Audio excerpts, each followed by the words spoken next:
Welcome back. So we're going to do something related to our game project. If you guys don't remember, we started in Unreal Engine. This is a game designed by a friend of mine. We used to have a wannabe game studio called New Seattle Games. He was from New York. I was from Seattle. We both were in California. We decided to call it New Seattle. Long story there. But we're going to start here by downloading a new engine. It's actually been around a while, but new for me, called Godot. Or Godot, or Godot, or Godet, or no, it's Godot. I call it Godot. It is Godot. It's not the first search on Google. Godot game engine. I know you can't see what I'm typing. Found it. It's a free 2D and 3D game engine.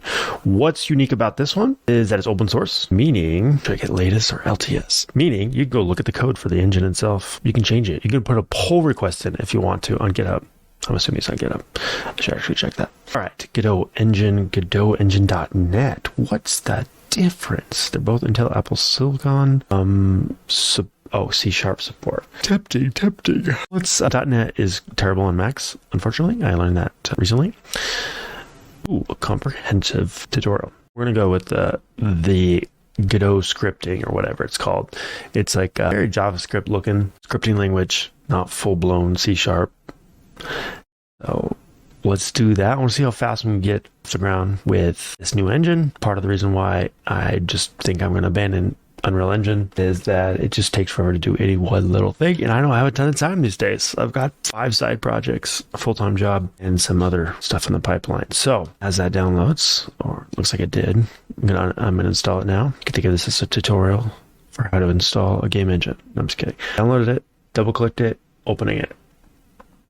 Again, I'm on Mac. A lot of developers use Mac. Been on it for years. Also have a PC. Never use it. You currently don't have any projects. Would you like to explore official example projects in the asset library? Sure. Let's look that up. Recently updated. All. Engine.org. Oh, sorry. Tired. All right. Don't see it. Recently released. A to Z.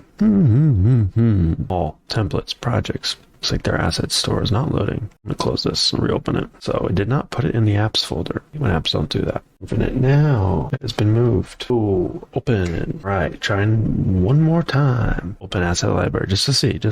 Maybe it'll work this time. No results compatible with Godot 4.2. I guess it's just 2 new guys.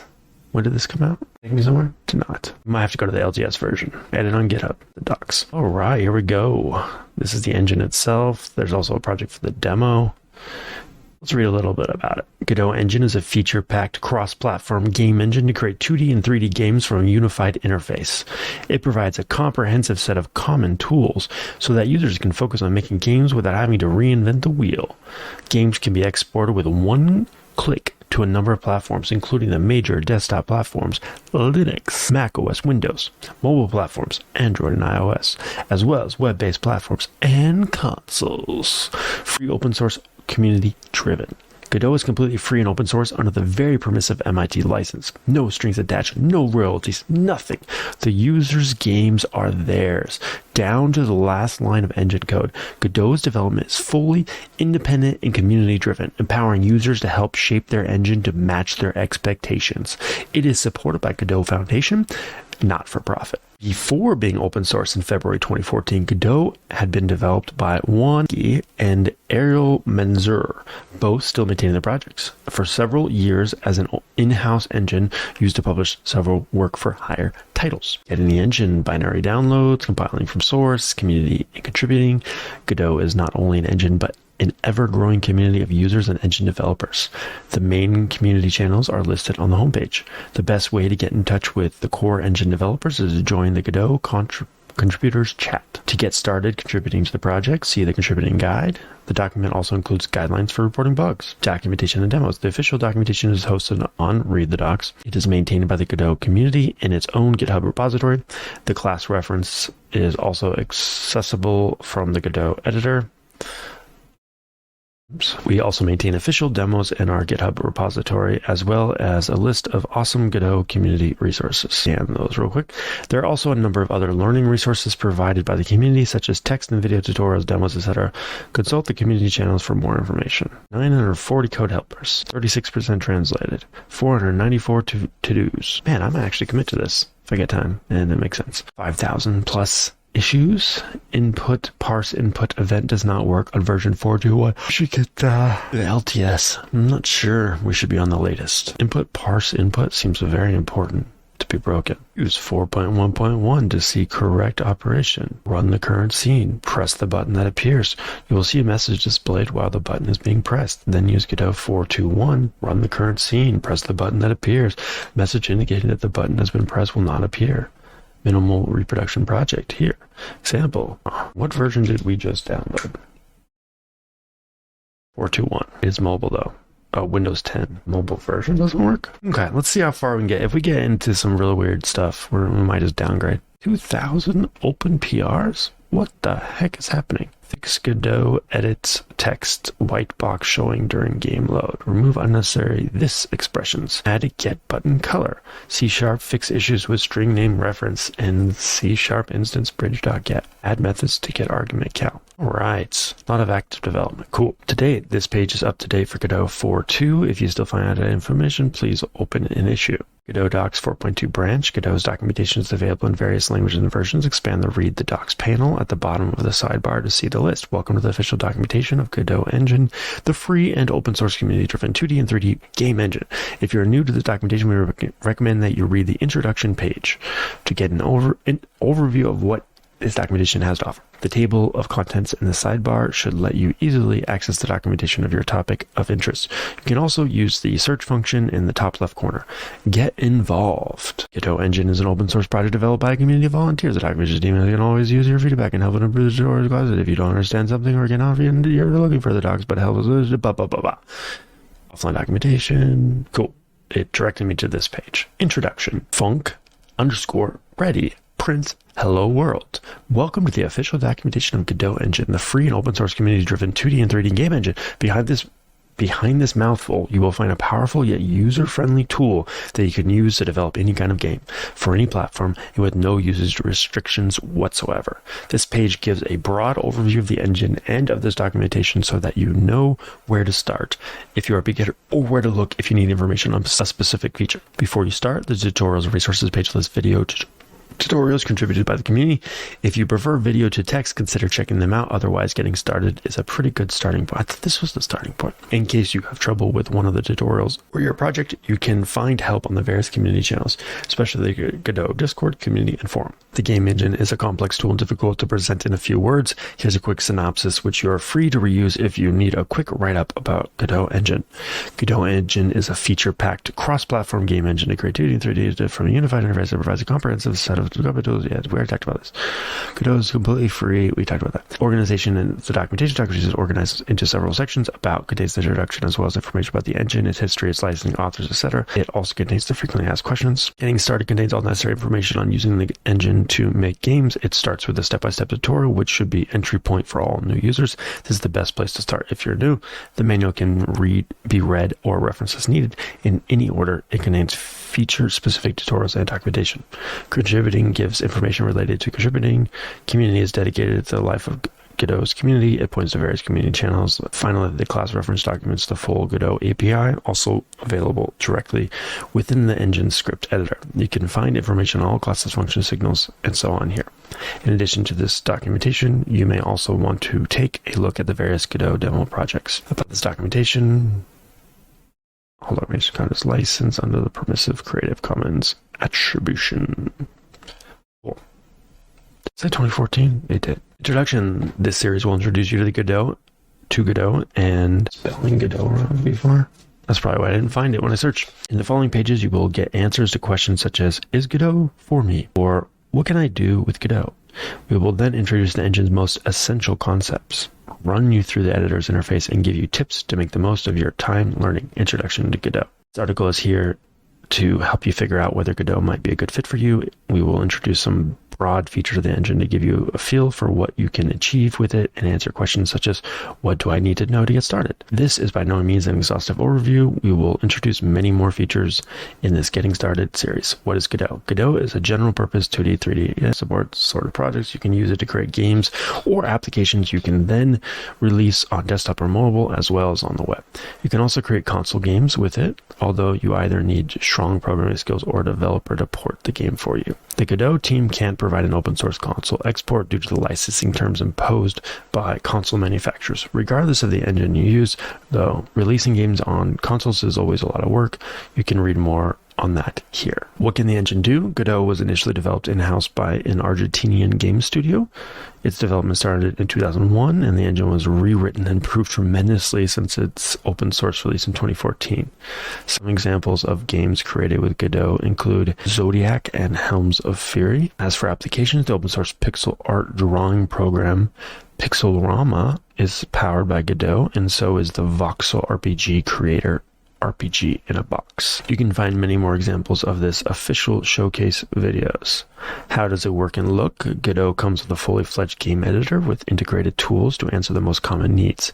It includes a code editor, an animation editor, a tile map editor, a shader editor, a debugger, a profiler, and more. The team strives to offer a feature-rich game editor with a consistent user experience. While there's always room for improvement, the user interface keeps getting refined. Of course, if you prefer, you can work with external programs. We officially support importing 3D scenes designed in Blender and maintain plugins to code in VS Code and Emacs, the GD script and C for GD script and C#. You also support Visual Studio for C# on Windows. Programming language. Let's talk about the available programming languages. You can code your games using GDScript, a Godot-specific entirely integrated language with a lightweight syntax, or C#, which is popular in the games industry. These are the two main scripting languages we support. With GD extension technology, you can also write gameplay or high-performance algorithms in C or C++ without recompiling the engine. You can use this technology to integrate third-party libraries and other software development kits in the engine. Of course, you can also directly add modules and features to the engine, as it's completely free and open source. What do I need to now use Godot? Godot is a feature-packed game engine with its thousands of features. There is a lot to learn. To make the most of it, you need good programming foundations. While we try to make the engine accessible, you will benefit a lot from knowing how to think like a programmer first. Godot relies on the object-oriented programming paradigm. Being comfortable with concepts such as classes and objects will help you code efficiently in it. If you are entirely new to programming, we recommend following the CS50 Open Courseware from Harvard University. It's a great free course that will teach you everything you need to know to be off to a good start. It will save you countless hours and hurdles learning any game engine afterward. Note, in CS50 you will learn multiple programming languages. Don't be afraid of that. Programming languages have many similarities. The skills you learn with one language transfer well to others. We will provide you with more Godot-specific learning resources and learning new features. In the next part, you will get an overview of the engine's essential concepts. We'll review Godot's key concepts. Every game engine revolves around abstractions you use to build your applications. In Godot, a game is a tree of nodes that you group together into scenes. You can then wire these nodes so they can communicate using signals. These are the 4 concepts you will learn here. We're going to look at them briefly to give you a sense of how the engine works. In the Getting Started series, you will get to use them in practice. Scenes. In Godot, you break down your game in reusable scenes. A scene can be a character, a weapon, a menu in the user interface, a single house, an entire level, or anything you can think of. Godot's scenes are flexible. They fill the role of both prefabs and scenes in some other game engines. Okay, so a character can be a scene. So prefab. Interesting. Basically a template. You create a template that can be instantiated. Interesting. Cool. You can also nest scenes. Wow. Nest scenes, for example, you can put your character in a level and drag and drop a scene as a child of it. Game level player hook. Nodes. A scene is composed of one or more nodes. Nodes are your game's smallest building blocks that you arrange into trees. Here's an example of a character node. It's got a camera 2D, a sprite 2D, and a collision shape 2D. It is made of a character body 2D node named player, a camera 2D, a sprite 2D, and collision shape 2D. The node names end with 2D because this is a 2D scene. Their 3D counterparts have names that end with 3D. Be aware that spatial nodes are now called Node 3D, starting with Godot 4. Notice how nodes and scenes look the same in the editor. When you save a tree of nodes as a scene, it then shows as a single node. with its internal structure hidden in the editor. Godot provides an extension library of base node types you can combine and extend to build more powerful ones. 2D, 3D, or user interface. You will do most things with these nodes. Godot sub-viewport, node 2D, collision object 2D, animated sprite 2D, audio listener 2D, audio stream player 2D, back buffer copy. The scene tree. All your game scenes come together in the scene tree, literally a tree of scenes. And as the scenes are trees of nodes, the scene tree also is a tree of nodes. But it's easier to think of your game in terms of scenes as they can represent characters, weapons, doors, or your user interface. Level 1 has a background layer with a texture rec, interface layer, user interface, tile map, character by 2D, portal 2D, coins, enemies. Nodes emit signals when some event occurs. This feature allows you to make nodes communicate without hardwiring them in code. It gives you a lot of flexibility in how you structure your scenes. A signal for area 2D, area entered, area exited, area shape entered, area shape exited, body entered, on area 2D, body entered, body exited, body shape entered, body shape exited. Signals are Godot's version of the observer pattern. You can read more about it here. For example, buttons emit a signal when pressed. You can connect to the signal to run code in reaction to this event, like starting the game or opening a menu. Other built-in signals can tell you when two objects collided, when a character or a monster entered a given area, and much more. You can also define new signals tailored to your game. Summary. Nodes, scene, the scene tree, and signals are 4 core concepts in Godot that you will manipulate all the time. Nodes are your game's smallest building blocks. You combine them to create scenes that you then combine and nest into the scene tree. You can then use signals to make nodes react to events in other nodes or different scene tree branches. After the short breakdown, you probably have many questions. Bear with us as you will get many answers throughout the Getting Started series. First, look at Godot's editor. This page gives you a brief overview of Godot's interface.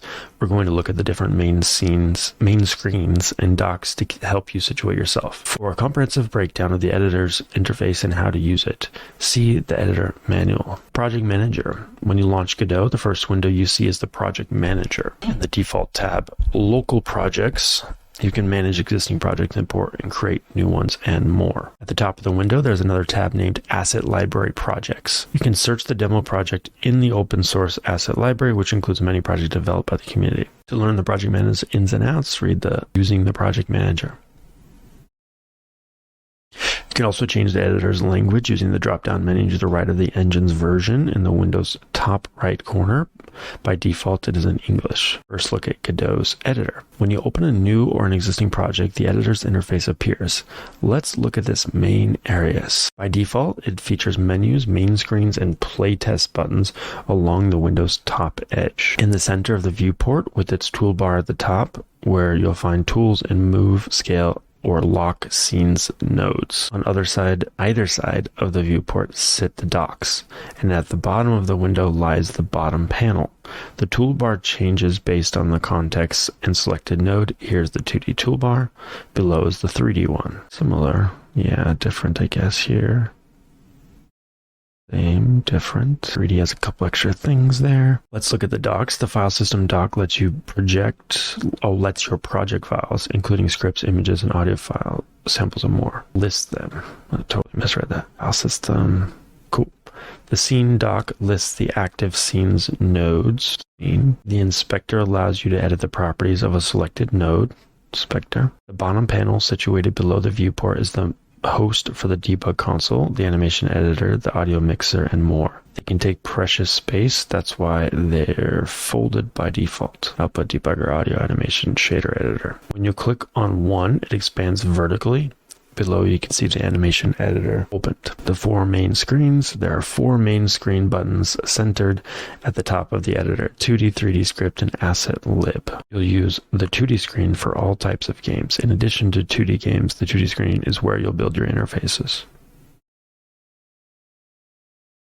In the 3D screen, you can work with meshes, lights, and design levels for 3D games. Notice the perspective button under the toolbar. Clicking on it opens a list of options related to 3D view. Read Introduction to 3D for more detail about the 3D main screen. Scripts screen is a complete code editor with a debugger, rich auto-completion, and built-in code reference script. Finally, the asset lib is a library of free and open source add-ons, scripts, and assets to use in your projects. Nice syntax Godot 4, instance doc, sprite sheet generator, script name on top. Green Lizard. You can learn more about the asset library in About the Asset Library. Integrated class reference comes with a built-in class reference. You can search for information about a class, method, property, constant, or signal by any one of the following methods. Pressing F1 or Alt space on Mac OS, or FN plus F1 for laptops with an FN key, anywhere in the editor. Alt space. Alt space. It's funny, there is no Alt on a Mac. This needs to be updated. I found a bug. Yeah, this should be either command space or option space, probably. Clicking the search help button in the top right of the script main screen. Clicking on the help menu and search help. Click while pressing the control key on the class name, function name, or built-in variables in the script editor. When you do any of these, a window pops up. Type the search for any item. You can also use it to browse available objects and methods.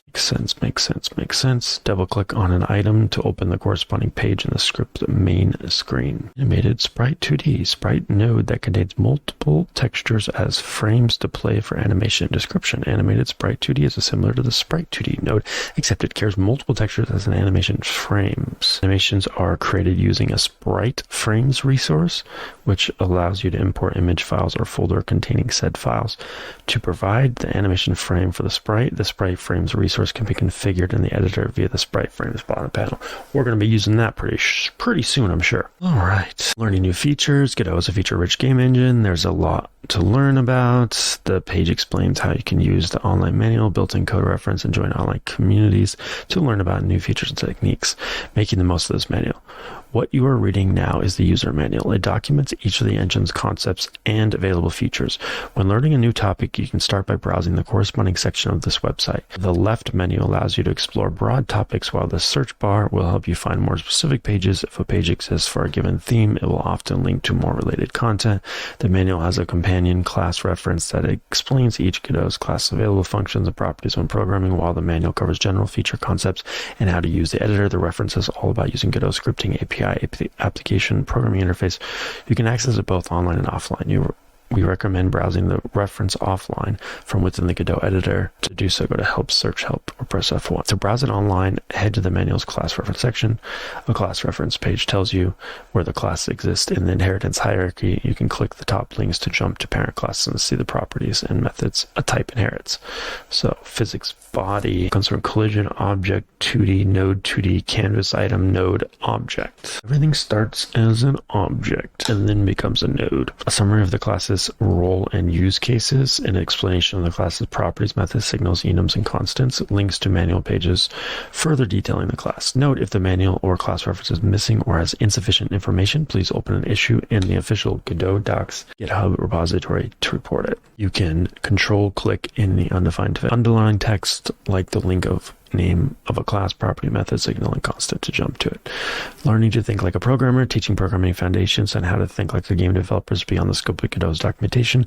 If you're new to programming, we recommend two excellent resources, CS50, and if you prefer books, check out the free book, Automate the Boring Stuff with Python. Learning with the community. Godot has a growing community of users. If you're stuck on a problem or need help to better understand how to achieve something, you can ask other users to help. Best place to ask questions, find already answered ones, the official questions and answer site. Very nice. These responses show up in search engine results, get saved, allowing other users to benefit from discussions on the platform.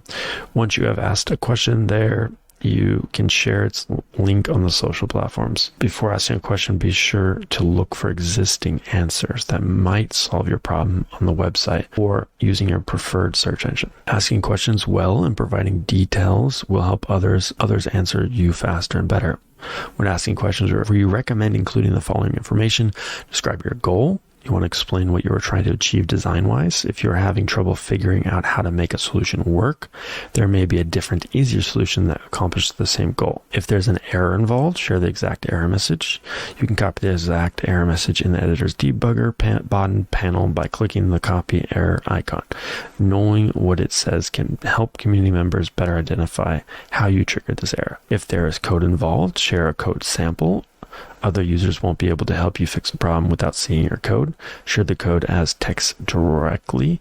To do so, you can copy and paste a short code snippet in a chat box or use a website like Pastebin to share long files. Share a screenshot of your scene doc along with your written code.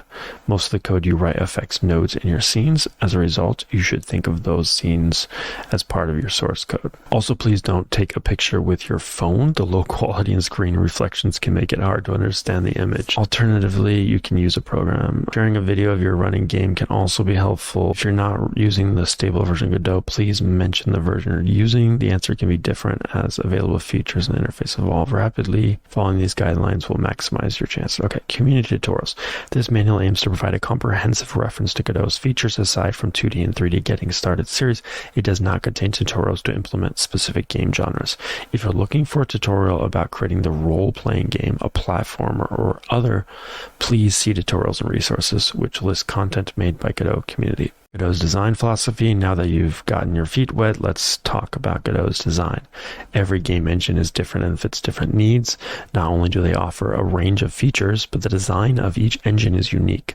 This leads to different workflows and different ways to form your game's structure. This all stems from their respective design philosophies. This page is here to help you understand how Godot works, starting with some of the core pillars. It is not a list of available features, nor is it an engine comparison. To know if any engine can be a good fit for your project, you need to try it out for yourself and understand the design limitations. Please watch Godot explained in 5 minutes if you're looking for an overview of the engine's features. Object-oriented design and composition. Godot embraces object-oriented design in its core with its flexible scene, system, and node hierarchy. It tries to stay away from strict programming patterns to offer an intuitive way to structure your game. For one, Godot lets you compose or aggregate scenes. It's like nested prefabs. You can create a blinking light scene and a broken lantern scene that uses the blinking light. Then create a city filled with broken lanterns. Change the blinking light's color, save, and all the broken lanterns in the city will update instantly. On top of that, you can inherit from any scene. Godot's scene could be a weapon, a character, an item, a door, a level, part of a level, anything you'd like. It works like a class in pure code, except you're free to design it by using the editor, using only the code, or mixing and matching the two. It's different from prefabs you find in several 3D engines, as you can then inherit from and extend those scenes. You may create a magician that extends your character, modify the character in the editor, and the magician will update as well. It helps you build your project so that the structure matches the game's design. Character, wait, move, jump.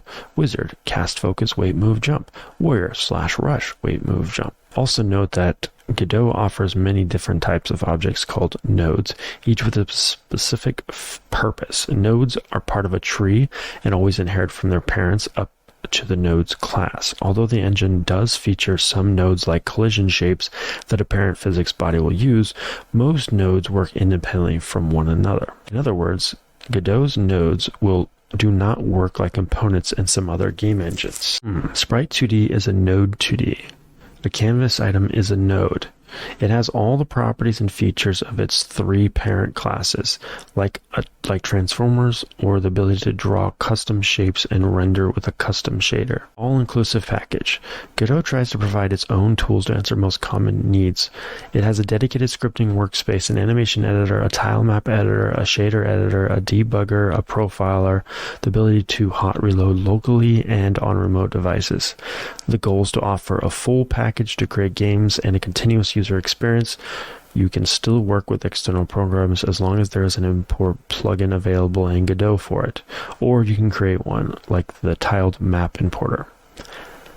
That is also partly why Godot offers its own programming language, GDScript, along with C#. GDScript is designed for the needs of game developers and game designers and is tightly integrated in the game engine and the editor.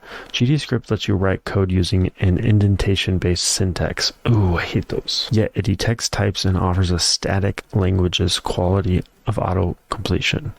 It is also optimized for gameplay code with built-in types like vectors and colors. Note that with GD extension, you can write high-performance code using compiled languages like C, C++, Rust, D, Hex, or Swift without recompiling the engine. Note that the 3D workspace doesn't feature as many tools as the 2D workspace. You'll need external programs or add-ons to edit terrains, animate complex character, and so on. Godot provides a complete API to extend the editor's functionality using game code. See the Godot editor is a Godot game below. State Machine Editor plugin in Godot 2 by Kubser3K. It lets you manage states and transitions visually. Open source. Godot offers a fully open source code based on an MIT license. This means all the technologies that ship with it have to be free, as in freedom as well, for the most part.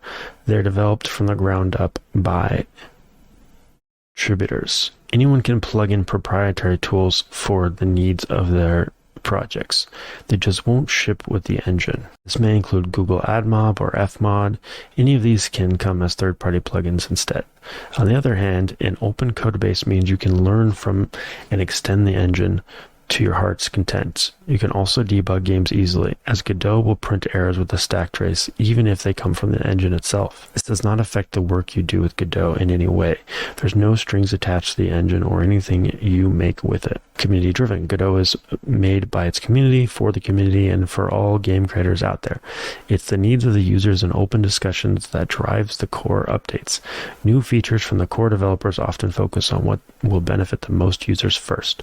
That said, although a handful of core developers work on it full-time, the project has over 600 contributors at the time of writing. Benevolent programmers, it's like 900 now. Benevolent programmers work on features they may need themselves, so you'll see improvements in all corners of the engine at the same time in every major release. The Godot editor is a Godot game. The Godot editor runs on the game engine. It uses the engine's own UI system. It can hot reload code and scenes when you test your projects, or run game code in the editor. This means you can use the same code and scenes for your games, or build plugins and extend the editor. This leads to a reliable and flexible UI system, as it powers the editor itself. With the tool annotation, you can run any game code in the editor. That's pretty sick. I'm excited about that. Oh, we got a viewer here. What's up, viewer? Thanks for dropping by. We're just reading docs right now. We're checking out Godot, the open source game engine. The tool annotation at the top of any GDScript file, and it will run in the editor. This lets you import and export plugins, create plugins like custom level editors, or create scripts with the same nodes and API you use in your projects. The editor is fully written in C++ and is statically compiled into the binary.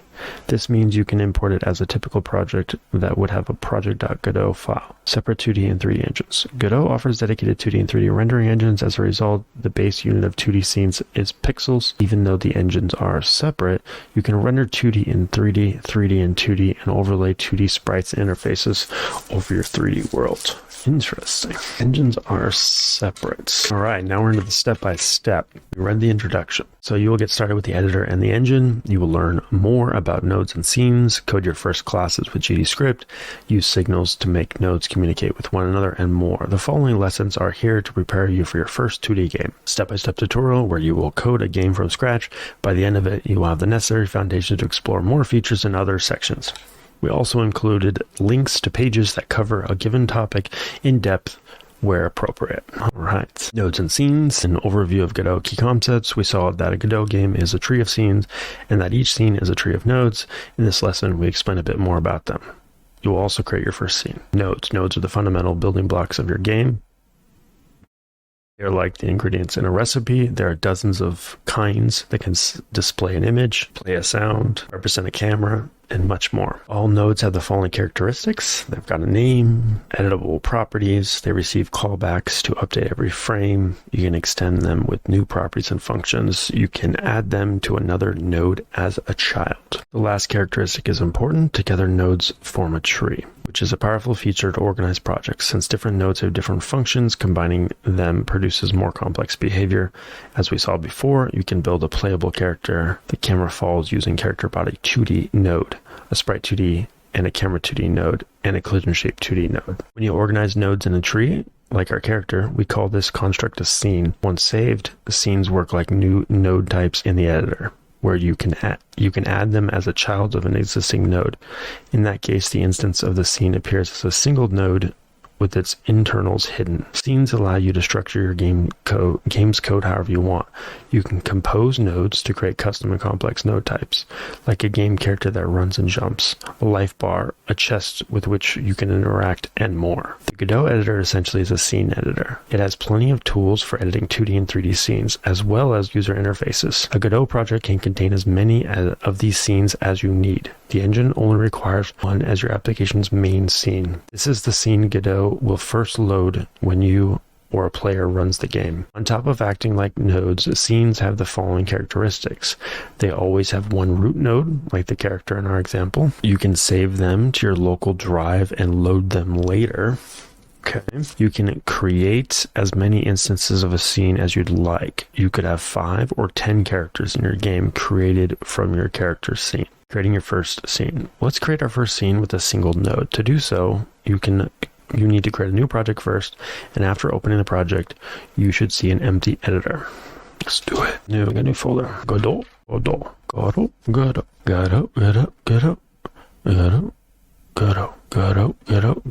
Okay, so I can create whatever I want. First, make it 2D. Yes, this is going to be 2D. Create and edit. Use version control. Cancel. Forward plus. I missed that. There's an option there. It's loading on my other monitor. Let me read this while it loads. In an empty scene, the scene dock on the left shows several options to add a root node quickly. 2D scene adds a 2D node. 3D scene adds a 3D node.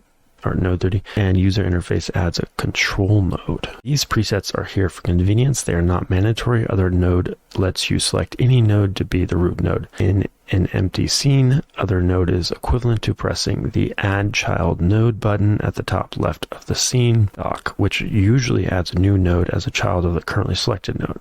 We're going to add a single label node to our scene. Its function is to draw text on the screen. Press the Add Child Node button or the other node to create a root node. The Create Node dialog opens, showing the long list of available nodes. Select the label node. You can type its name to filter down, click the label node to select it, and click the Create button at the bottom of the window. A lot happens when you add a scene's first node. The scene changes to 2D workspace because label is a 2D node type. The label appears selected in the top left corner of the viewport. The node appears in the scene dock on the left, and the node's properties appear in the inspector dock on the right. Cool. All right, so we are in 3D. I'm going to create a new other node. Is it on scene plus child's node? Oh, here we go. Other node. We're going to search for label. We're going to create a label. Now we're in 2D, just like they said. This is the inspector for it. I can type the text. Hello world. Does that work? Yes, I am making hello world node, Kevin. Exactly. The next step is change the label's text property. Let's change it to hello world. All right, head to the inspector dock on the right of the viewport. Click inside the viewport below text property and type hello world. You will see the text draw on the viewport as you type. I did not see that. You can enter any property listed in the inspector as we do with the text. For complete reference to the inspector dock, see the inspector. You can move your label node in the viewport by selecting the move tool in the toolbar. With the label selected, click and drag anywhere in the viewport to move it to the center of the view delimited by the rectangle. Like I need to zoom in or something. I can't see it. I can't see it. Like, what is that? Undo. All right, this is my label. Now I can zoom. Okay, cool. And the blue rectangle must be the screen. And it's still not letting me drag it. There. And where's the middle of the screen? Like, this is hard to use with a trackpad. Let me use my mouse. There we go. Much better. Cool. And let's just run it. Play. No main scene has ever been defined. Select one. You can change it later in project setting. Set current. Ooh, I don't know what to do. Let's see. Everything's ready to run. Yeah, it is kind of tiny. To run a scene, press the play scene button on the top right of the screen or press F6. Okay, so I hit the wrong button. Cancel. Run current scene versus run project. Okay. Still wants me to save it. The pop-up invites you to save the scene, which is required to run it. Click the save button in the file browser to save it as label TSN. TSC, something scene. Save scene as dialog. Like other file dialogs in the editor, only allows you to save files inside the project. The red / path at the top of the window represents the project's root directory and stands for resource path. For more information about the file path in Godot, see file system. The application should open in a new window and display. I missed it. Where'd the window go? Here. Hey, it worked. Cool. Close the window, setting the main scene.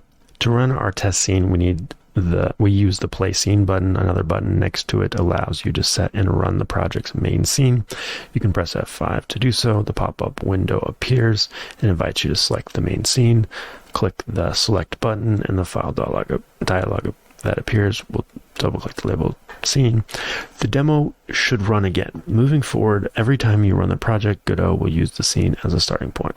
The editor saves the main scene's path in a project Godot file in your project's directory. While you can edit this text file directly to change project settings, you can also use project settings. What the heck? Go away. In the next part, you will discuss another key concept in games in Godot, creating instance of a scene. What's up, Emiliano? Is that how you say it? Just working on reading the Godot docs. Creating instances. In the previous part, we saw that a scene is a collection of nodes organized in a tree structure with a single node as its root. You can split your project into any number of scenes. This feature helps you break down and organize your game's different components. You can create as many scenes as you'd like and save them as files, which stands for text scene. Okay, that's what the T stands for. The label text scene file from the previous lesson was an example. We call those files packed scenes, as they pack information about your scene's content. Here's an example of a ball. It's composed of a rigid body 2D node and its root named ball, which allows the ball to fall and bounce on walls, a sprite 2D node, and a collision shape 2D. Once you saved a scene, it works as a blueprint. You can reproduce it in other scenes as many times as you'd like. Replicating an object from a template like this is called instancing. Yeah, first time with Godot. I was doing other streams with Unreal Engine, but wasn't getting very far with the 2D game that we're trying to build. I've used Unity in the past, and Game Engine, and first engine I ever used, or Game Maker, and the first engine I ever used was Torque 2D. If you ever around for that, that's what I used back in college. As we mentioned in the previous part, scenes behave like a node. The editor hides their content by default. When you instance the ball, you only see the ball node. Notice also how each duplicate has a unique name. Cool. Every instance of the ball scene starts with the same structure and properties as ball text scene. However, you can modify each independently, such as changing how they bounce, how heavy they are, or any property exposed in the opens. Okay, makes sense. In practice, let's use instancing in practice to see how it works in Godot. We invite you to download the ball's sample. Sure. Extract the archive on your computer. To import it, you need the project manager. The project manager is accessed by opening Godot, or if you already have Godot open, click project, quit to project lists, control the project. Okay, never read the docs, but I'm trying to be better. Leave it in downloads for now. Quit Godot, quit to project list, right, import, go to downloads, instance starter, project Godot. Import and edit. Warning, this project was last edited in Godot 4. Opening will change it to Godot 4.2. Open anyways. Alright, browse button, navigate, project Godot. Finally click the import button. The project contains 2 pack scenes, main TS scene, containing walls against which the ball collides, and ball TSN, the main scene. Okay. Ooh, it's so big on this other monitor. Let me fix that. There we go. Let's look at our 2 scenes, see if we can find them. So these are all the walls. Let's do the wall scene, the main one, the ball scene, and the main scene. Okay, I'm just going to run it and see what happens. Okay, and I bet I click and it'll drop a ball, right? Oh, how did I know? And let's see how performant this is. If I can fill it with balls, what do you think is going to happen? Now hold it? No. Just keep clicking. I think I can break it. I can break such a small little game. Put one here. Yep. Put them down here. Yep. I heard the physics are weird in Godot. Oh, it's like popcorn. That's pretty cool. Let's add a ball as a child of the main node. In the scene dock, select the main node, then click the link icon at the top of the scene dock. This button allows you to add an instance of a scene as a child of the currently selected node. So click main, click link, double click the ball scene and instance it. The ball appears at the top left corner of the viewport. Click on it and drag it towards the center of the view. Play the game by pressing F5. Now we want to create more instances of the ball node with the ball selected. Press Ctrl D to call duplicate command, click and drag the ball. So you can repeat the process until you have several in the scene. Play the game again. You should now see every ball fall independently from one another. This is the instance to do. Well, I don't think I need to do that, but whatever. Link, ball, click, drag. I already forgot. Add node here. But they said, oh, it would appear in the top left. They said, okay, do it again. They said command D. Yep. And they are on top of each other. Cool. Just what you would think. Beautiful. Simple. To the point. All right. There are more instances. With the feature, you can change the properties of one ball without affecting the others using the inspector. Change the default properties of every ball by opening the ball X scene and making a change of the file. Ball node upon saving all instances of the ball in the project. Yeah, let's try that. I want to see what the text editor looks like. So if I double click this, this is the scene, but I guess there's no code behind this. Collision shape 2D, node 2D. Yeah, so it's not made up of anything but those and the sprites. So I can change the color probably. Actually, do they let you affect the sprite here? Sprite editor? I thought they said they had a sprite editor. New viewport texture, new canvas, load, inspect. I'm jumping ahead, but I was just curious. There's the texture, inherits, material, new canvas material, new shader material. Interesting. You can mess with the collision, disable the collision, then save it, go back to our main scene, run it. All the balls should go through. They did. Cool. Fancy, fancy. All right. Back to the ball scene. Re-enable, save, run again. Cool. Cool. Let's try this. Open ball scene, select the ball node, inspector to physics, expand it, set its bounce property to 0.5. Oh, that's what I was looking for. Something cool like that. Physics. What was it? Physics. Rigid body. There it is. So gravity. Expand. New physics. Edit. Friction. Rough bounce. 0.5 on the bounce. It's 0 right now. Oh, because it doesn't bounce at all. Is that right? That right. Now they're gonna bounce? Was that much of a bounce? Did you guys notice a bounce there? Didn't seem very bouncy. Play the game by pressing F5 and notice how all the balls now bounce a lot. Did not notice that. Let's do 0.5 again. Oh, maybe because I didn't hit enter. There we go. Bouncing balls. Now, just an individual instance. Head back to the main scene. Corresponding tab. Select one of the instance ball nodes and inspector so the gravity to 10. A gray revert button appears. All right. Let's go do that. So, ball 1, you're going to be special today. We're going to edit you, buddy. And your gravity is going to be, what they say, 1. Now, which one is being weird? This one? This one? It's gotta be this one. Cool. Oh, she said 10. Dogs are female. Okay, it's like cars. This guy? No? This guy? It's this one, right? Can't actually tell.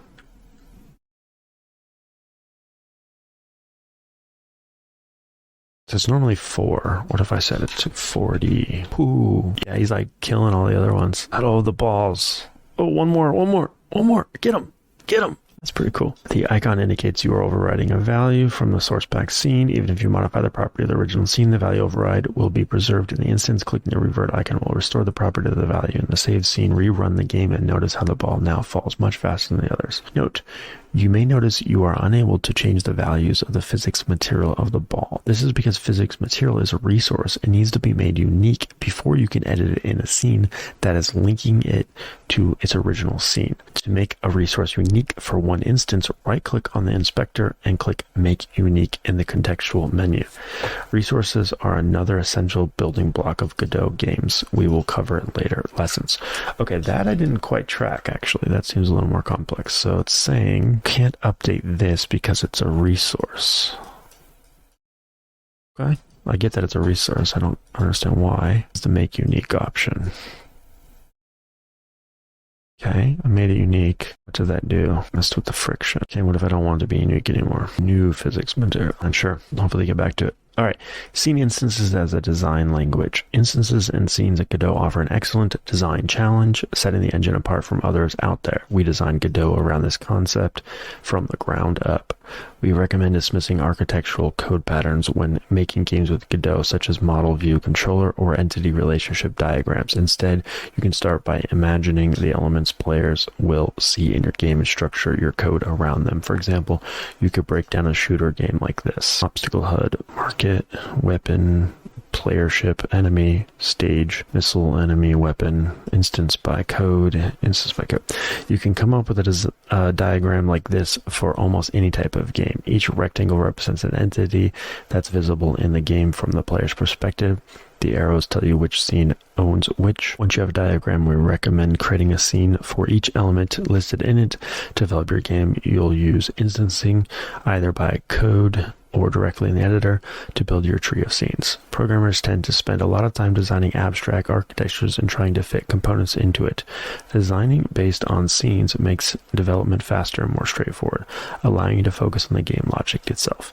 Because most game components map directly to a scene, using a design based on scene instantiation means you need a little other architectural code. Here's an example of a scene diagram for an open world game with tons of assets and nested elements. So everything's on the terrain. So a house has a door and a room has a chair and a table has a vase. Church has a seat. A citadel has a house and a church. A bridge has guards. Player has a HUD.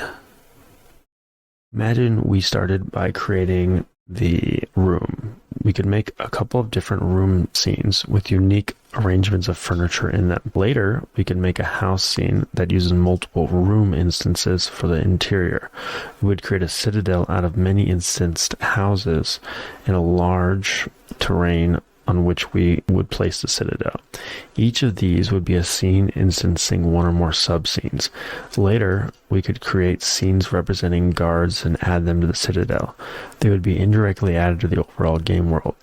With Godot, it's easy to iterate on your games like this, as all you need to do is create and instantiate more scenes. We design the editor to be accessible to programmers, designers, and artists alike. A typical team development process can involve 2D or 3D artists, level designers, game designers, animators, all working with the Godot editor. Instancing the process of producing an object from a blueprint has many handy uses. With scenes, it gives you the ability to divide your game into reusable components, a tool to structure and encapsulate complex systems, a language to think about your game's project structure in a natural way. I'm fine with all that. I don't think you need crazy design patterns here. I want to see how they get to the scripting language. Oh, that's the next bit. This lesson will give you an overview of the available scripting languages in Godot. You'll learn the pros and cons of each option. In the next part, you will write your first script in GDScript. Scripts attach to a node and extend its behavior. This means that scripts inherit all functions and properties of the node they attach to.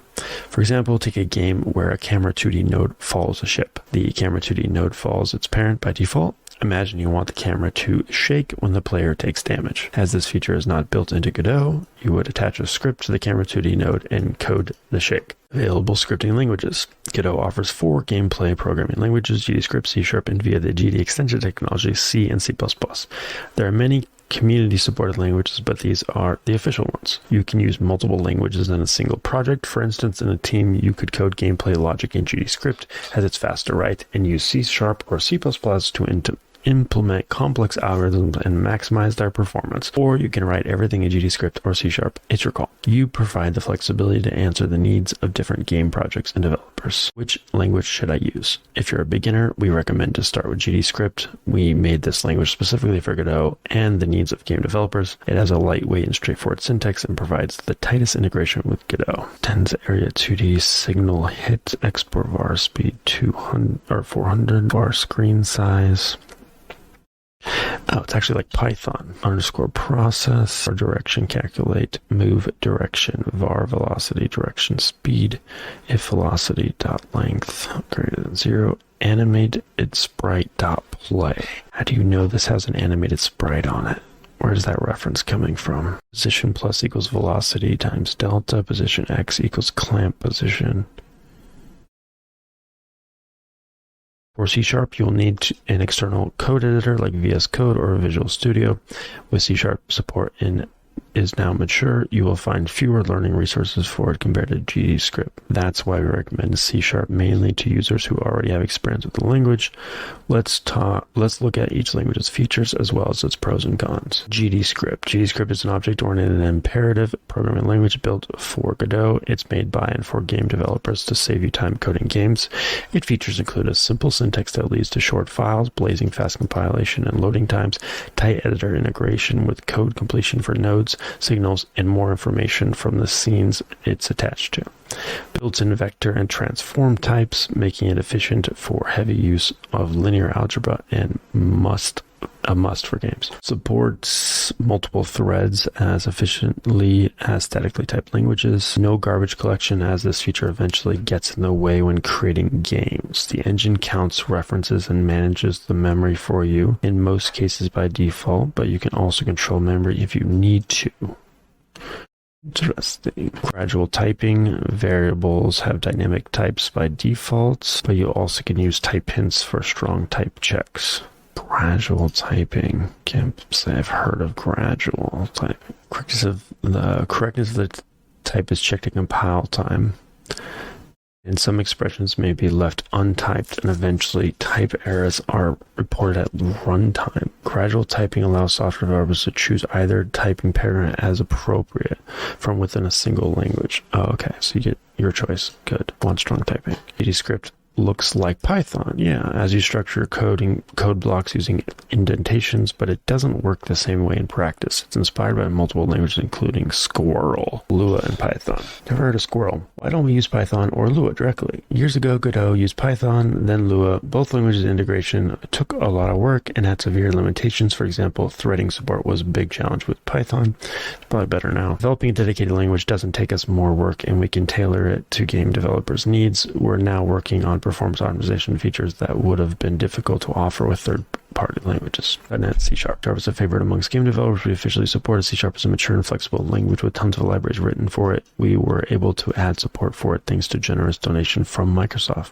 Oh, sick. C# offers a good trade-off between performance and ease of use, allowing you, although you should be aware of its garbage collector. You must use the .NET edition of the Godot editor to script in C#. You can download it on the Godot website's download page. Since Godot uses .NET 6, in theory, you can use any third-party .NET library or framework in Godot, as well as any common language infrastructure and compliant programming language such as F#BOO or Clojure CLR.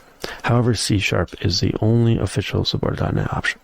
GDScript code itself doesn't execute as fast as compiled C# or C++. However, most script code calls functions written with fast algorithms in C++ code inside the engine.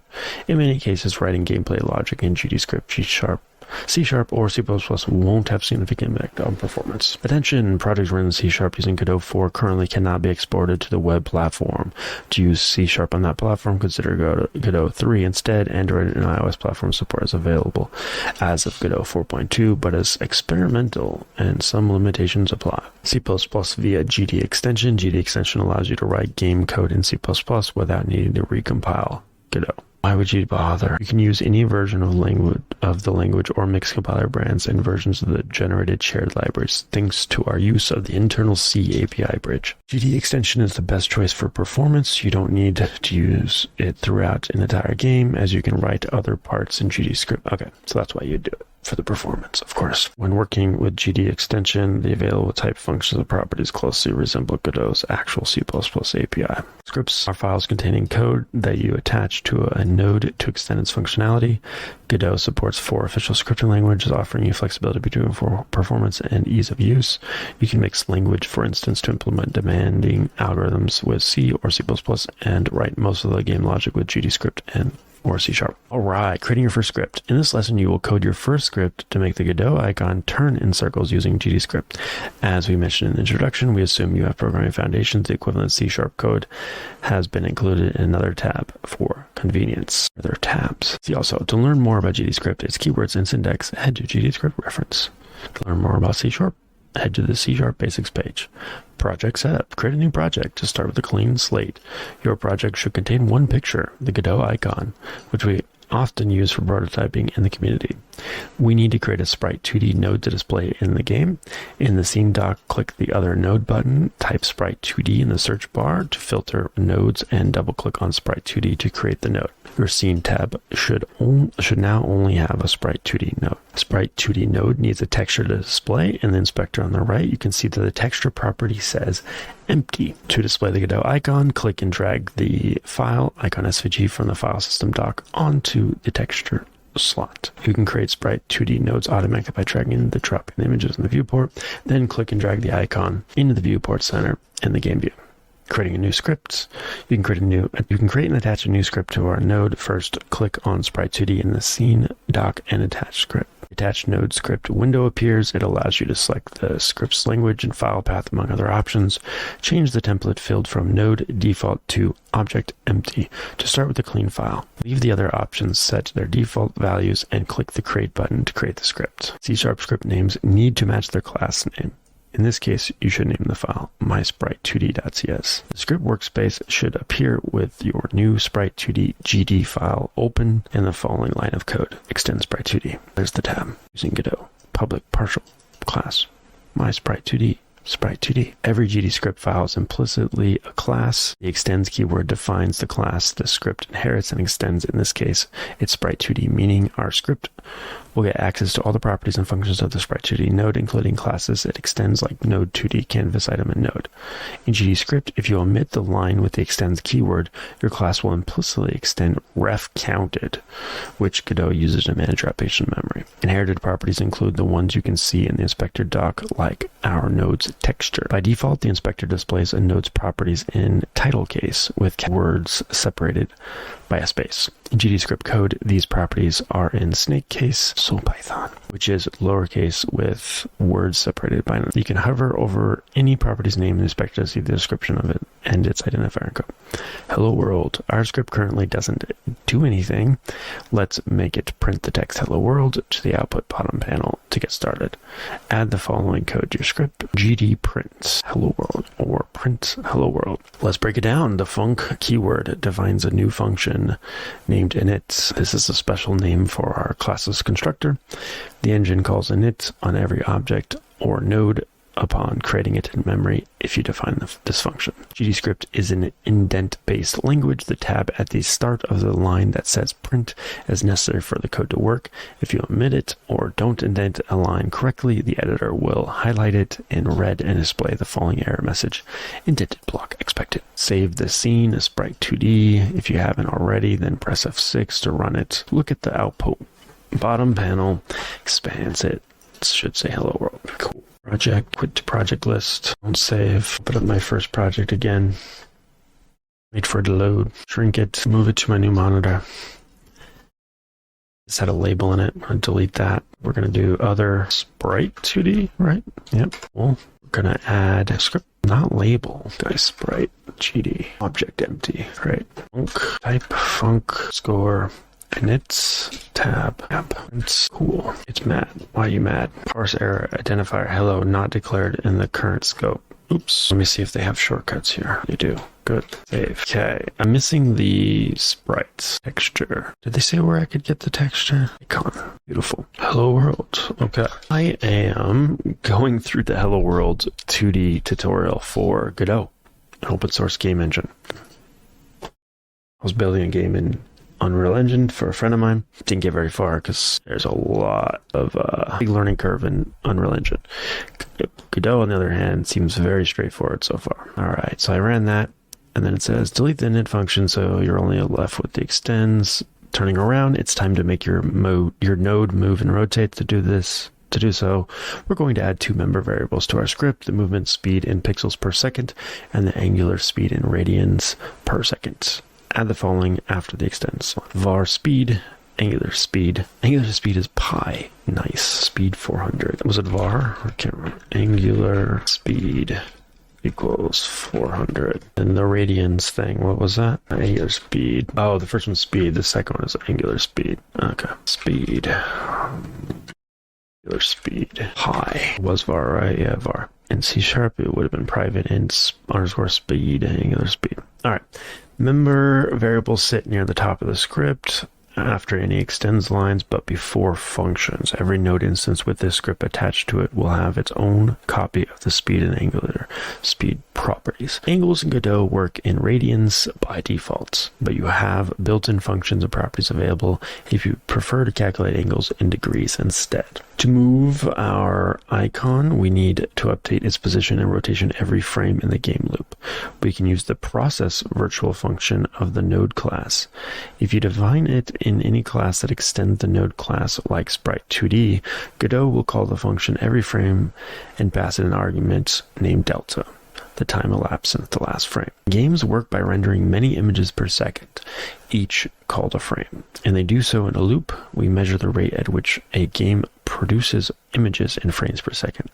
Most games aim for 60 FPS, although you might find figures like 30 FPS on slower mobile devices or 90 to 240 for virtual reality games. The engine and game developers do their best to update the game world and render images at a consistent time interval, but there are always small variations in frame render times. That's why the engine provides us with the delta time value, making our motion independent of our frame rate. At the bottom of the script, define the function. Func process delta, rotation plus equals angular speed times data. So rotation will equal angular speed times delta. Process func process equals angular speed. Oh my gosh, this keyboard. Okay, does that actually work? I guess I don't have it set, so it's not going to do anything. Okay, the func keyword defines a new function. After it, we have to write the function's name and arguments. Oh, you know what? I also got this, which is important.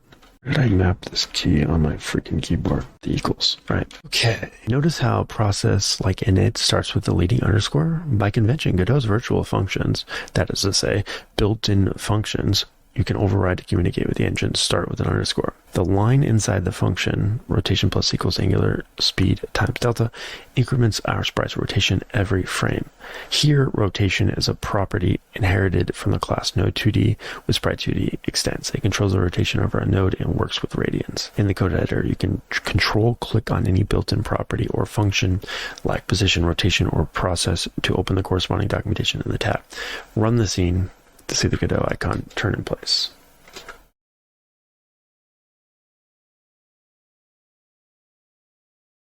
All right, cool, it worked. Let's see if we can see the property. Yeah, it's a float, rotation 0 by default, set rotation is the setter, get rotation is the getter. So that means, in theory, I should be able to use a setter instead. Set rotation or something like that, right? Problem is, I still need to add it to the start, I still need to add the starting number.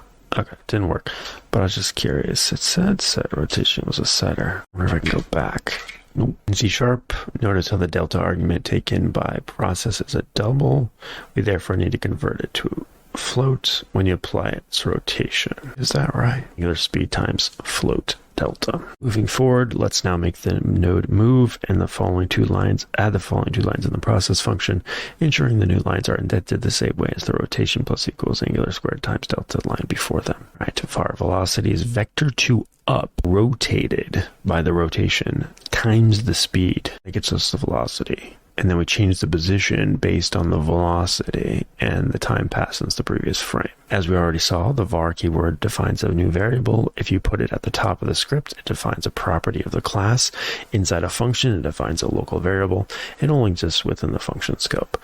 We define a local variable named velocity, a 2D vector representing both a direction and a speed. To make the node move forward, we start with a vector2 class's constant up, a vector pointing up, and rotate it by calling the vector2d method rotated. This expression, vector2d up rotated, rotation is a vector pointing forward relative to our icon. Multiplied by our speed property, it gives us a velocity we can use to move the node forward. We add velocity times delta, so the node's position to move it. The position itself is of type vector2, a built-in type in Godot is representing a 2D vector. Run the scene to see Godot head run in circles. So velocity is a vector2 up, position or rotated, past in rotation, times the speed. Ooh, be hard to remember. So var velocity equals vector up, vector2 dot up. Dot rotated? Yeah, rotated. The rotation times something. Or so if that just gives us the rotation times it by the delta, yeah. Forgot the next piece. Okay, and now we use the velocity to change the position, right? Position equals, and it was velocity times delta. Oops, excuse me.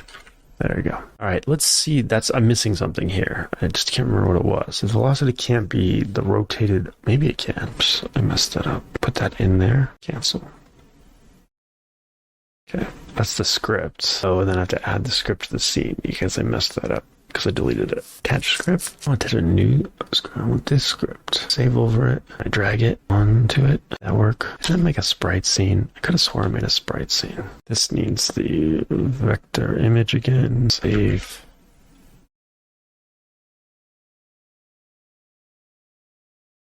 Okay, it's not moving because I forgot something. All right, let's see what I forgot. Speed. And the speed came from this was passed in. Okay, we never used the speed. Well, now we know why. Was it plus or times? Let's just say it was plus. Crashed. Spin times. Didn't work. Plus equals. I keep forgetting to do that. And then let's update the scene here. How do I open the scene? Close the editor. Go back to 2D. That's how I can move this guy.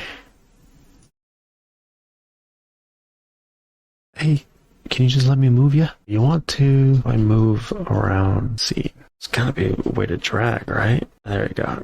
Mouse wheel click. Click you, drag. Cool. This looks wider, but we add velocity times delta to the node's position to move it. Times delta. So okay. Moving a node like that does not take into account colliding with walls or the floor. In your first 2D game, you will learn another approach to moving objects while detecting collisions. Our node currently moves by itself. In the next part, listening to player input, you'll use player input to control it. Complete script, listening to player input. All right, listening to player input. Building upon the previous lesson, creating your first script, let's look at another important feature of any game, giving control to the player. To add this, we need to modify our Sprite 2D GD code. You have two main tools to process the player's input in Godot. The built-in input callbacks, mainly unhandled input, like process, it's a built-in virtual function that Godot calls every time the player presses a key. It's the tool you want to use to react to events that don't happen every frame, like pressing space to jump. To learn more about input callbacks, see using input event. The input singleton. A singleton is a globally accessible object. Godot provides access to several inscripts. It's the right tool to check for input every frame. We're going to use input singleton here as we need to know if the player wants to turn or move every frame. For turning, we should use a new variable direction, and our process function replace the rotation plus angular speed times delta line with the code below. Our direction equals 0 if input is action pressed UI left. UI. Would it be called user interface? Direction equals -1. That's right. Direction is 1. And then you have to do times direction. Input is action pressed. Input is action pressed. Is action pressed. Interesting. Not this one. There's no velocity anymore, right? There's still velocity. No velocity. Instead, replace velocity's rotation. What about velocity? Do I keep velocity then? Let's keep velocity for a second. Get tired. Okay. Direction equals put something action press UI event UI left. Something like that. Action press UI left. Direction equals -1. I see what I did. This should be 0. This should be an if. It should be tabbed. Alright, if input action pressed, if action is action pressed, UI left. If input is action pressed, UI left, colon, that's how you do ifs. And they're not doing an else here. Okay, try to keep it simple. Action press right, direction equals rotation becomes plus equals angular speed. Why would you paste that? Rotation equals plus equals angular speed times delta times direction. Our direction local variable is a multiplier representing the direction in which the player wants to turn. A value of 0 means the player isn't pressing the left or the right arrow key. A value of 1 means the player wants to turn right, and -1 means they want to turn left. To produce these values, we introduce conditions and the use of input. A condition starts with the if keyword in GDScript and ends with a colon. The condition is the expression between the keyword and the end of the line. To check if a key was pressed this frame, we call input is action pressed. The method takes a text string representing an input action and returns true if the action is pressed, false otherwise. The two actions we use above, UI left and UI right, are predefined in every Godot project.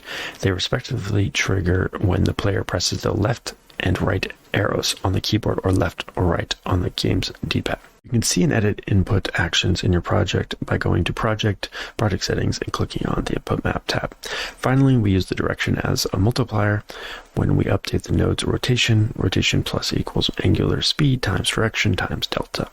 If you run the scene with this code, the icon should rotate when you press left and right, moving when pressing up. The only move when pressing a key to only move when pressing a key, we need to modify the code that calculates the velocity. Replace the line starting with var velocity with the following below. I want to see what this does as is. Okay. Let's do it faster, but with some arrow keys. Cool. And left. Right. Pretty cool.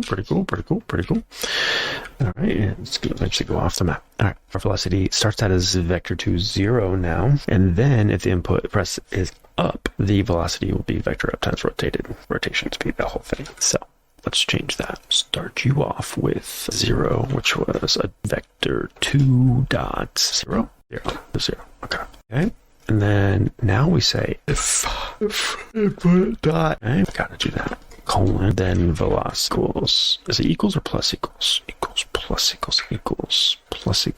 Let's try plus equals, but I have a feeling this one actually is equals. This one is equals. All right, so it doesn't move by default. Hit right, hit left, it turns. Hit up, and it moves. Very cool. We got a game now, guys. This is officially a game. Okay, maybe not quite yet. All right. Here's the complete script. You run the scene, you should now be able to rotate left and right. Summary. In summary, every script in Godot represents a class and extends one of the engine's built-in classes. The node types your classes inherit from give you access to properties such as rotation, position, in our sprite's case. You also inherit many functions, which we didn't get to use in this example. In GDScript, the variables you put at the top of the file are your class's properties, also called member variables. Besides variables, you can define functions, which for the most part will be your class's methods. Godot provides several virtual functions you can define to connect your class with the engine. These include process to apply changes to the node every frame, and unhandled input to receive input events like key and button presses from the users. For jumping, not for actually moving. For moving, use input. There are quite a few more. The input singleton allows you to react to the player's input anywhere in your code. In particular, you'll get to use it in the process loop. In the next lesson, using signals, we'll build upon the relationship between scripts and nodes by having our nodes trigger code in scripts. All right, well, let's finish up this section here. We'll probably do the your first 2D game on the next stream. Using signals. In this lesson, we will look at signals. They are messages that nodes emit when something specific happens to them, like a button being pressed. Other nodes can connect to that signal and call a function when the event occurs. Signals are a delegation mechanism built into Godot that allows one game object to react to a change in another without them referencing one another. Very cool. Observer pattern. Using signals limits coupling and keeps your code flexible. For example, you might have a life bar on the screen that represents the player's health. When the player takes damages or uses a healing potion, you want the bar to reflect the change. To do so, in Godot, you would use signals. As mentioned in the introduction, signals are Godot's version of the observer pattern. You can learn more about it here. GameProgrammingPatterns.com. We will now use a signal to make our Godot icon from the previous lessons. Listening to player input, move and stop by pressing a button. To add a button to our game, we will create a new main scene, which will include both a button and the sprite 2D text scene we created in the Creating Your First Script lesson. Create a new scene by going to the menu Scene, New Scene. In the scene dock, click the 2D scene button. This will add a node 2D as our root. In the file system dock, click and drag the sprite 2D scene file you saved previously onto the node 2D to instantiate it. What's up? What's up, viewer? Just wrapping up doing a tutorial for Godot. We want to add another node as a sibling of the sprite 2D. To do so, right click on the node 2D, select add child node. Missed this part. In the file system dock, click and drag the 2D seed file you saved previously onto the node 2D. Instantiate it. Then add another child node, and that's where you put the button. Node is small by default. Click and drag on the bottom right hand button viewport, resize it. If you don't see the handles, ensure you select the tool icon. Click and drag on the button itself to move it closer to the sprite. You can also write a label on the button by editing the text in the inspector. Enter toggle motion. Your scene tree and viewport should look like this. Save your newly created scene as node 2D. If you haven't already, you can then run it with F6. At the moment, the button will be visible, but nothing will happen if you press it. Cool. So it said new scene, not new node. New scene, new node, new scene, new node, new scene, file, new scene. There we go. 2D scene. They wanted me to drag my sprite scene onto the 2D scene, I believe. And if we actually open this, can't open it. Right click, add child node. This is where we add button. Okay, now I want to see 2D, and where's the button? I'm in the wrong scene. All right, it's really small. Okay, it's over here. It did say that it would be small. I have to go to this icon, get really big. My mouse here. It's not that big, but okay. There we go. Give some text, toggle something, right? Toggle movement, position. I think it was a position or something like that.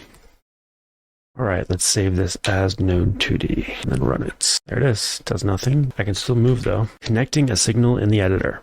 Here we want to connect the button's pressed signal to our sprite 2D.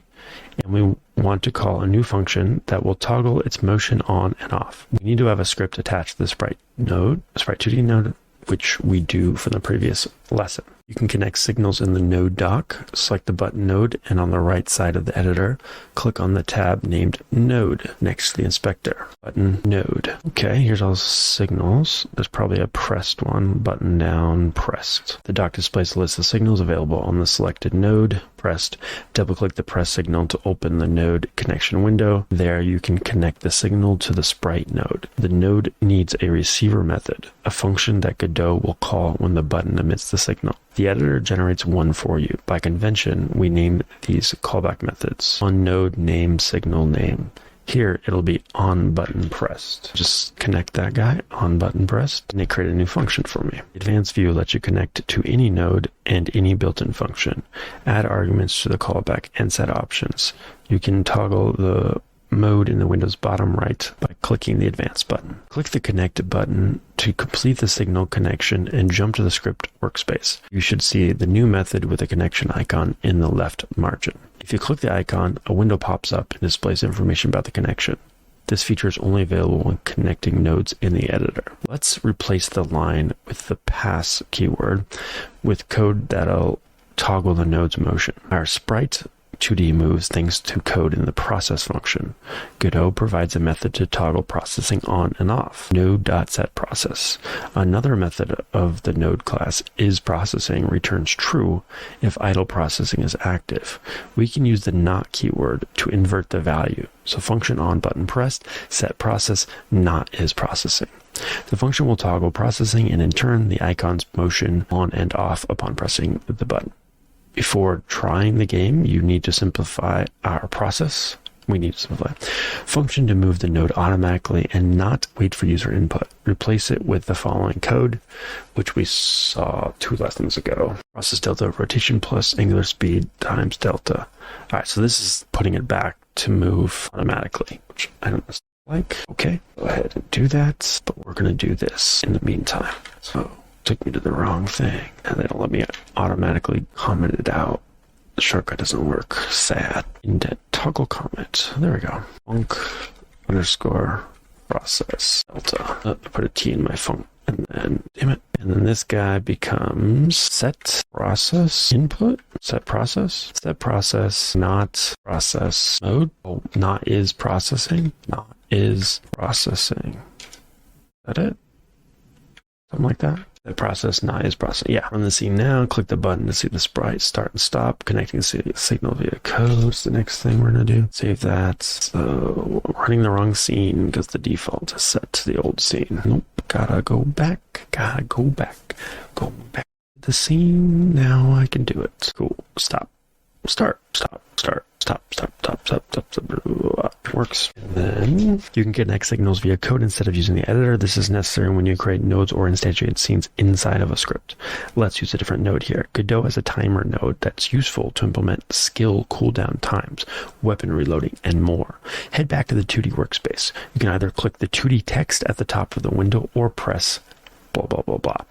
In the scene dock, right-click on the Sprite 2D node and add a new child node. Search for timer and add the corresponding node. Your scene should now look like this. With the timer node selected, go to the inspector and enable the auto start property. Click the script icon next to Sprite 2D to jump back to the scripting workspace. You need to do two operations to connect the node via code. Get a reference to the timer from the Sprite 2D. Call the connect method on the timer's timeout signal. To connect to a signal via code, you need to call the connect method of the signal you want to listen to. In this case, we want to listen to the timer's timeout signal. We want to connect the signal when the scene is instantiated, and we can do that using the node.ready built-in function, which is called automatically by the engine when a node is fully instantiated. To get a reference to a node relative to the current one, we use the method node.getNode. We can store the reference in a variable. So func ready var timer equals getNode timer. The function getNode looks at the Sprite 2D's children and gets nodes by their name. For example, if you rename the timer node blinking timer in the editor, you would have to change the call to get node blinking timer. You can now connect the timer to the Sprite 2D in the ready function. Ready var timer get node timer timer.timeout.connect on timer timeout. The line reads like so. We connect the timer's timeout signal to the node to which the script is attached. When the timer emits timeout, we want to call the function on timer timeout that we need to define. Let's add it at the bottom of our script and use it to toggle our sprite's visibility. By convention, we name these callback methods in GDScript as on node name signal name. On timer timeout is the signal name. And in C# as on node name signal name. Here it'll be on timer timeout for GDScript and on timer timeout in C#. On timer timeout, visible equals not visible. The visible property is a boolean that controls the visibility of our node. The line visible equals not visible toggles the value if visible is true and becomes false if vice versa. If you run the scene now, you will see the sprite blinks on and off at 1 second intervals. So the timer just keeps going. Okay, let's see how much of that we can do from memory. Okay, so there was the func like on ready or something. Func ready. We set a var is equal to you have to get node. It's like node dot score. I already forgot. You get the node. You get node timer. Get node. Maybe it's without this. And then you say timer dot timer dot timer. Doesn't seem right. Timeout. Call timeout. It was timer dot timeout dot connect. Timer dot timeout, which is the signal dot connect, and then you want to connect to the function name, which was on timer timeout. And you want a function named on timer timeout. Out, and inside of that you want to choose visible equals not visible. Okay, it doesn't know what a timer is, doesn't know what visible is. Identifier node not declared in the current. Did I miss something there? Get node. There's no node get node, it's just get node. Get node timer visible equals not visible. Okay, that one just looks correct. On timer timeout is the name of the function, but so I called it. Just be mad about nothing. Equals not visible. Yep, that's what I called it. Do you not need the parentheses? No, you need the parentheses. Okay, all right. Maybe you need a new line. Identifier visible, not declared. It's just a lie. Okay, so on the button, we want to add a new child called timer. Want to go to the timer inspector and choose auto start. Okay, is visible capitalized or something? Just doesn't know about visible. Wonder if that doesn't exist anymore. It's right here. Well, that was weird. Did I typo it? I did typo it. Visbile. Okay. What the heck? Jeez. I need sleep. Alright, just restart the scene. It's ready. Timeout on base null instance. Invalid get index timeout on base null instance. Timer get node timer, right? It's here. Oh, I put it on the button. Explain it. Am I supposed to put it on the sprite or the sprite script? Because the sprite has a script on it, right? Where's the sprite script? Where's the sprite script? Am I crazy? Oh, there it is. Script. Okay. Yep, there it goes. And I can stop it, and it blinks on and off. Julio. Complete script. Custom signals. This section is a reference on how to define and use your own signals. It does not build upon the project created in previous lessons.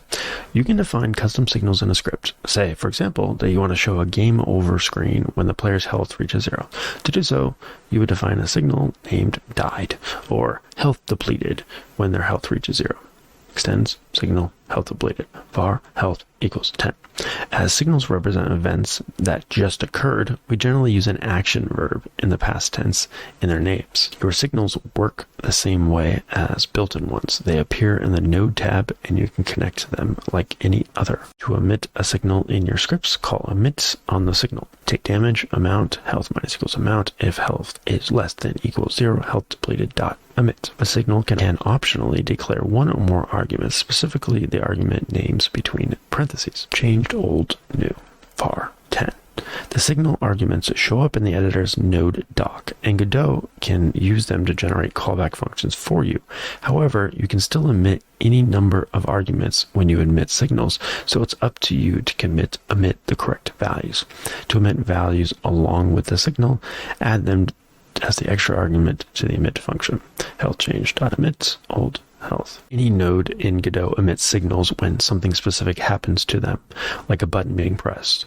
Other nodes can connect to individual signals and react to selected events. Signals have many uses. With them, you can react to a node entering or exiting the game world, to a collision, to a character entering or leaving an area, to an element of the interface being changing size, and much more. For example, an area 2D representing a coin emits a body entered signal whenever the player's physics body enters its collision shape, allowing you to know when the player collected it.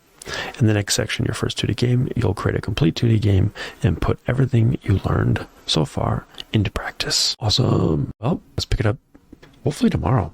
Let's see how I feel after work, but I'm enjoying this so far. It's very intuitive. Nothing has surprised me yet, and everything's just worked. So I'm very happy with it so far. I can see us, increasing our velocity on a game we want to build pretty rapidly. All right, well, I do appreciate you guys watching. See you next time.